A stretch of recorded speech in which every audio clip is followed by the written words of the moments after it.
Philippines is undergoing a seismic transformation that could reshape not just the country, but the entire Southeast Asian region. At the heart of this revolution is Metro Manila, the country's bustling national capital region, with a population nearing 15 million packed into just 69.5 square kilometers. To put this into perspective, neighboring cities like Singapore, Jakarta, Bangkok, and Ho Chi Minh City all have significantly more space per person. Metro Manila's population density of 24,000 people per square kilometer is one of the highest in the world, making it a ticking time bomb of urban congestion. Over the years, the rapid development and expansion of Manila have pushed its limits, extending urban sprawl into surrounding areas. Metro Manila has become the beating heart of the Philippines' economy, driving over 30% of the national GDP. The country has seen unprecedented economic growth, with the economy expanding at a breakneck pace of 6 to 7% annually, largely fueled by the booming service sector. Central business districts are mushrooming, and the retail and hospitality sectors are thriving, supported by a surge in tourism. But here's the shocking twist. The land in and around Metro Manila has run out. The city is bursting at the seams, and there's no more room to grow. Enter the controversial solution: land reclamation. The Philippine government, in partnership with the private sector, is planning to reclaim over 10,000 hectares of land within Metro Manila alone. This is part of an even more audacious plan to reclaim a total of 26,134 hectares through 38 separate projects in Manila Bay. Out of these, 13 projects have already been approved and are at various stages of compliance. If these projects are fully realized, Metro Manila's business districts could double or even triple in size in the coming years. The stakes are high, and the transformation is already underway. Currently, Metro Manila boasts the biggest and most prestigious central business district in the Asia-Pacific region. This includes Makati, the country's largest and most significant CBD, Ortigas Center, the retail capital home to the nation's largest shopping malls, Bonifacio Global City, a rapidly evolving business hub, and the Manila Bay area, one of the Philippines' first major reclamation projects. But what's really shocking is the scale and ambition of the upcoming projects. Among the most jaw-dropping are Horizon Manila, a 419-hectare reclamation project in the city of Manila. The new Manila Bay area by SM Prime Holdings Incorporated, which will feature 3 artificial islands covering 726 hectares in Pasay City. Solar City Manila, a mixed-use development on 148 hectares of reclaimed land in Manila Bay. And the Navotas Boulevard Business Park, a 650-hectare mixed-use community and commercial center in Navotas City. And that's not all. The Manila Bay area is about to be transformed into a world-class entertainment city, rivaling the likes of Las Vegas and Macau. Upcoming business districts through reclamation projects include the massive 402-hectare Smart City in Metro Manila, which involves reclaiming land from the surrounding waters to expand the region's limited usable and natural land. The sheer scale of these projects is mind-boggling, with 25 reclamation projects aiming to reclaim more than 10,000 hectares in Manila Bay alone, stretching from Navotas City to Cavite Province. Let's break it down. One of the most audacious ongoing projects is Harbor City in Pasay, dubbed the Manhattan of Manila Bay.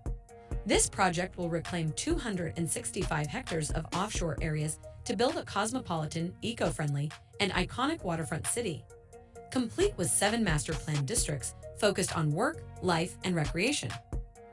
Harbor City is expected to rise above water by 2025 and be completed by 2028, positioning itself as the crown jewel of the Manila Bay area.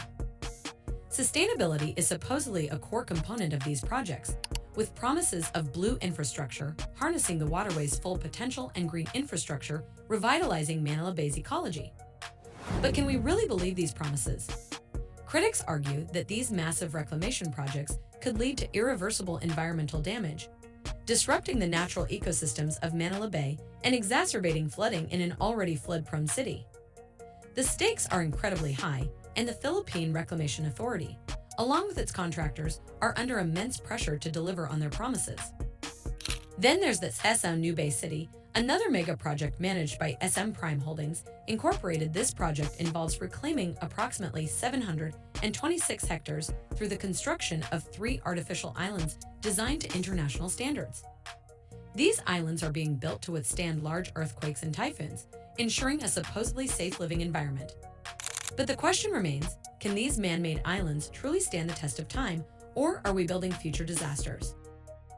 The Manila Waterfront City project, covering 318 hectares of foreshore and offshore areas in Manila Bay, aims to create the next arts and cultural hub of the city. This master plan includes commercial, residential, and institutional spaces, all contributing to the urban landscape and enhancing the cultural vibrancy of Manila. But with such a massive transformation, one can't help but wonder, are we losing the soul of the city in the process? These reclamation projects are not just about expanding Metro Manila's limited land area.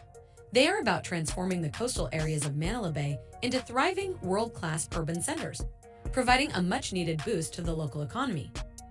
But at what cost? The combined efforts of the government and private sector in these projects reflect a strategic approach to urban development, leveraging advanced engineering and sustainable practices. But the potential environmental impact and social consequences of such large-scale projects are impossible to ignore. Occupying over 23 acres of prime waterfront land fronting Manila Bay, these developments include over 92,900 square meters of retail space, a 52-story serviced apartment tower, a boutique hotel, office spaces, a floating pavilion, restaurants, and various public spaces. These public spaces will feature a festival plaza, a viewing deck, a public park, a Zen garden, and an 800-meter pedestrian waterfront boulevard. Inspired by the grandeur of the rice terraces of North Luzon and the cultural heritage of the Filipinos, the Manila Waterfront City is designed to be a marvel of modern engineering and architecture. But here's where it gets even more controversial. One of the contractors involved, China Communications Construction Company, raised alarms in 2020 when the United States blacklisted it for its role in the militarization and coercion in the South China Sea. The involvement of such a company in these projects has raised serious concerns about the geopolitical implications and the potential risks involved in allowing a blacklisted entity to participate in the development of such critical infrastructure. As if that weren't enough, there are currently 7 other projects in various stages of implementation or preparation, including the 650-hectare Navotas Coastal Bay project, the 419-hectare Horizon Manila project, the 148-hectare Manila Solar City project, and several others in Cavite.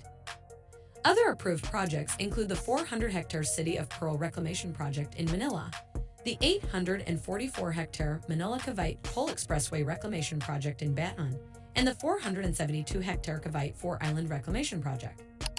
The new Manila Bay City of Pearl, located at the heart of Manila, is envisioned as a shining jewel in the ocean. Spanning 407 hectares, it is set to be the largest self-sustaining smart city in Asia, designed to host more than 500,000 residents and create over 100,000 jobs. But as grand as it sounds, the project raises questions about its feasibility and the true impact on the local population. The City of Pearl aims to be a smart and sustainable city, utilizing green initiatives and features that generate renewable energy. The city is conceptualized with a high-end character, focusing on technological innovations that provide great value and optimize space usage. The project's ultimate goal is to create social mobility for Filipinos and an international destination for cultural integration. But will this dream city become a reality, or will it end up as another white elephant in a region already grappling with overpopulation and environmental degradation? Horizon Manila is another mammoth project consisting of 3 islands that will include industrial and commercial developments, as well as public housing projects for Manila residents. Described as one of the largest reclamation projects in Manila Bay, Horizon Manila is a city built from scratch, mapped into 3 islands arranged east to west with long faces along the north-south axis. A 4-kilometer-long canal park will serve as the main connecting feature between the islands.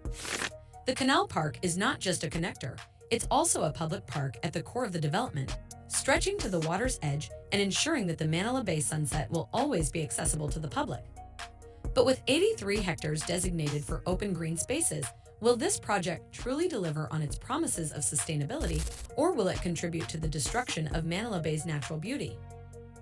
Finally, there's Solar City Manila, a mixed-use development planned on a 148-hectare reclaimed land in Manila Bay. This development will integrate the latest technology and renewable, sustainable energy, setting a benchmark for contemporary urban development. But with so much at stake, can we really trust that these projects will live up to their promises? The realization of these projects is now uncertain. Philippine President Ferdinand Marcos Jr. has ordered an indefinite suspension of 22 major land reclamation projects in Manila Bay to allow for an environmental impact study and a review of legal compliance. This suspension follows concerns raised by the United States about environmental damage and the involvement of a Chinese company blacklisted by Washington for its role in militarizing Chinese island bases in the South China Sea, escalating regional tensions. During a recent palace briefing, the Environment Secretary mentioned that the Department of Environment and Natural Resources is conducting a cumulative impact assessment of the reclamation projects, including whether they have exacerbated the perennial flooding issues in the metropolis. The future of these projects hangs in the balance, as the world watches to see if Metro Manila's transformation will be a triumph of urban planning or a cautionary tale of unchecked ambition.